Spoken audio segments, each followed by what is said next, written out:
ay lumuhod at kailangan mong pumasok sa loob ng trahe de boda ng iyong asawa kasi sa pagkakataong ito, kailangan mong kunin ng garter gamit ang iyong bibig. Ulitin ko, Sir Alvin. Kailangan mong pumasok sa loob ng trahe de boda ng iyong asawa at kailangan mong kunin ng garter gamit ang iyong bibig. Kasi ika nga po ng kalalakihan, bawal daw po pamayin, baka daw po mapanis. Alright. And of course, where are my coordinators? Here we go. Uulitin ko ang mechanic, Sir Alvin. Kailangan mong magpakita ng sexy dance sa iyong asawa. At pagdating mo sa kanyang harapan, kailangan mong lumuhod, pumasok sa loob ng trahe de boda ng iyong asawa. At sa pagpasok sa loob ng trahe de boda, Sir Alvin, kailangan mo pong mag-ingat kasi sa pagkakataong ito, iyo lang kung ano ang dapat mong makita sa loob ng trahe de boda ng iyong asawa.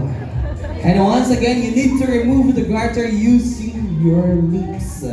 And now, ladies and gentlemen, to do his sexy dance number, sabay-sabay po natin bigyan ng malakas na palakpakan at sabay-sabay tayong magingay. Walang iba kundi ang ating groom, Mr. Alvin Espera on his sexy dance.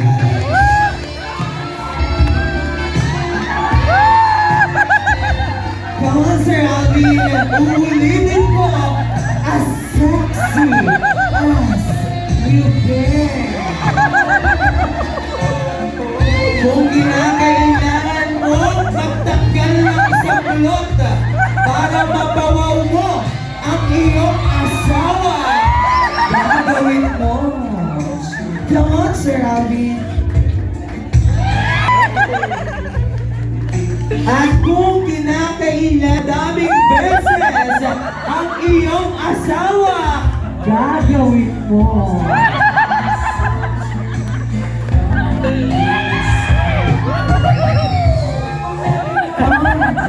Kailangan mong magpakita bilas. At kailangan mo nang mag-stretching ngayon, groom. Dito pa lamang sa venue na ito. Come on. At uulitin ko, dahan-dahan pumasok sa loob ng trahe de boda ng iyong asawa. Kasi dapat ikaw lang ang makakakita kung ano ang nilalaman sa loob ng trahe de boda ng iyong asawa. Kaya naman, groom, pumasok ka na and welcome to the Jurassic Park. At sa pagpasok mo, meron kang makikitang maliliit at malalaking bulaklak. Mag-ingat sa pagkuha ng garter, groom, baka mamaya ibang garter na pala ang iyong kagat. Kaya tignan mo ng maigi kung ano ang iyong kinukuha.